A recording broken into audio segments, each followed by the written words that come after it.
When we sat down to start creating this festival, that is the vision. Imagine a whole festival, right, of people who come together to unite. What's something you'd ideally want to see in an event based on kindness and unifying people? After, I'm sure all of us leave today, we're all going to be so positive today and just full of that good energy. And I've never been to a festival where there's a public speaker on stage, you know.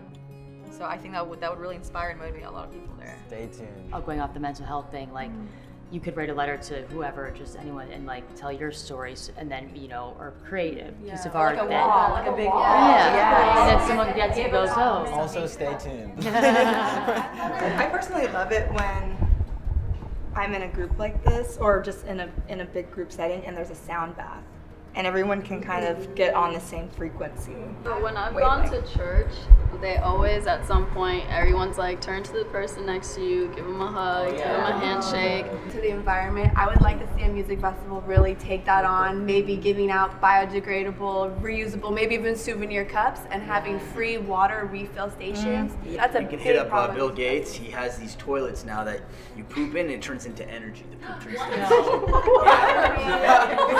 All right, maybe stay tuned.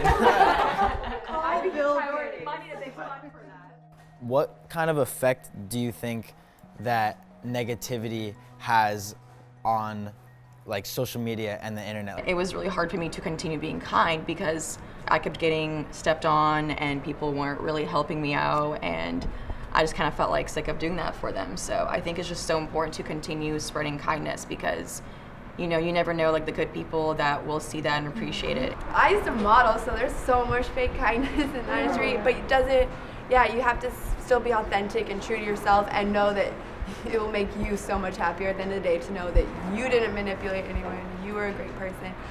The weird thing about social media to me now as I look at it is there's a lot of negative things about social media, we talked about that, but also the crazy thing is this is the first time in the history of the world of mankind that this is the consciousness of the world. This is the inner brain of us all connected, all thinking all the time. And sometimes you look and it's scary and we're sick. And sometimes you look and beautiful things can happen and things can go viral that can really change people's lives. So it's really fascinating to look at it. I think one of the main kind of sources of all the hate that's felt over social media, I think it's a kind of bigger picture thing where everyone wants to be famous in their own right. The fame people are looking for is love and acceptance and appreciation for who they are and what they do. And people compare themselves too much, when you're stuck in that black hole of Instagram, you're just going through stories, you're like, oh, she looks better than me today, whatever. I need to go get that outfit. We're sitting there oh, they knew about that event, well now I feel lame, I'm sitting at home. The satisfaction you get from getting so many likes and comments can actually take away from your creative drive. So you do have to take a break. You have to step away and be like, okay, wait a second, well, what did I create today? If you are creating content just for what you think your audience likes, you lose yourself in that. You're not being true to yourself, and then outside of social media, you find yourself changing. So it's post things that are true to yourself and bring an authentic audience to build your brand. What daily routines do you partake in that help you live a healthier lifestyle, more positive? Is that shutting out certain things? Is that I need to go on my run every day? What are things that make you happy and uplift your energy? I think that when we wake up and we just do this, that's just you have so many opinions being thrown at you right away, and you don't even have a chance to center yourself and get in tune with where you're at with things. Being vegetarian has really changed my mindset. I had suffered from depression for a long time, and just a small thing, but changing the way you eat, my mindset just exploded. Every single day you get to be alive is I didn't like how yesterday went, so I'm gonna reset my strategy.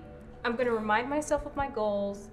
I can reset my relationships. I can remind myself who my best people are, who's gonna fire me up. Okay, I'm gonna call that person.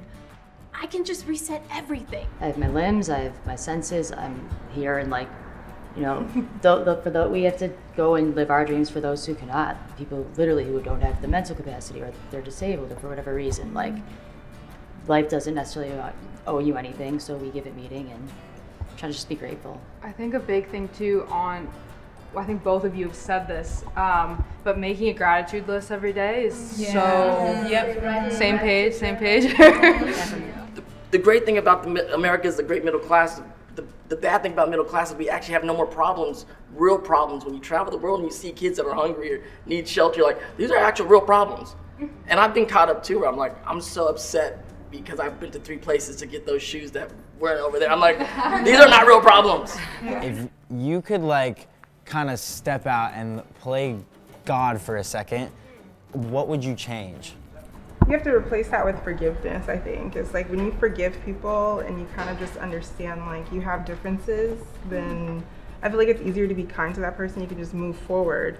And it's like literally that's just the root. It's just to forgive the fact that you have a difference, forgive the fact that you don't understand each other, and just move on and be kind. If I had this superpower of God, I would try to replace the urge to be right with the urge to be kind. So many laws, and we deal with this cannabis. It's this or the highway. It's this or that. And actually, no, there is room for it to be both spectrums. And I think that has a lot to do with women's rights, men's rights, business, cannabis. I mean, cannabis is a great example of people going, well, weed is either no, not at all, or here, or it's okay. But you know, there needs to be a room where it's okay, if you don't want to use cannabis, that's okay. If you need to use cannabis, that's okay. And you're both protected under like maybe a bigger law or something, or we can come up with like rules that are more flexible and agree to disagree and both be able to have free agency. Yeah. I would destroy the monetary system because that's really why we hate each other. That's why we do things to each other.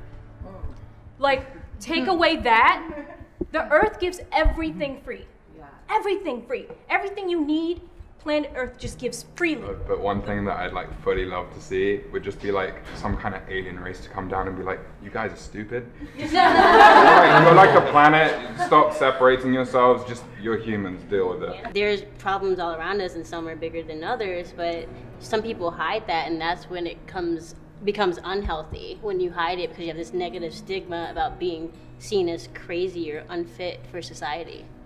Yeah, usually in the past, societies create stigmas because they have a lack of understanding.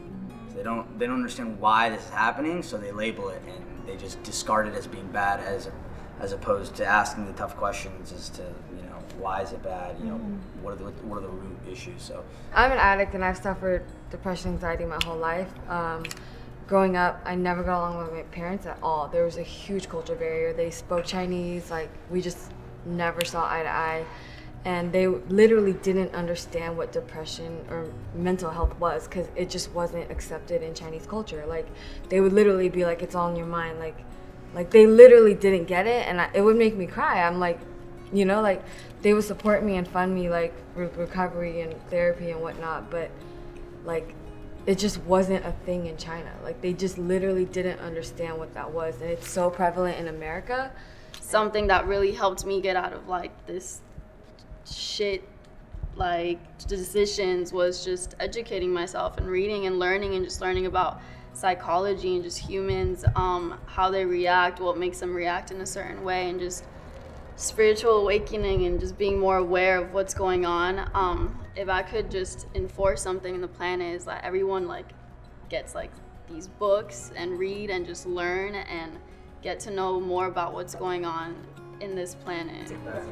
Thank you guys so much for coming. You guys are great. Thank you so much.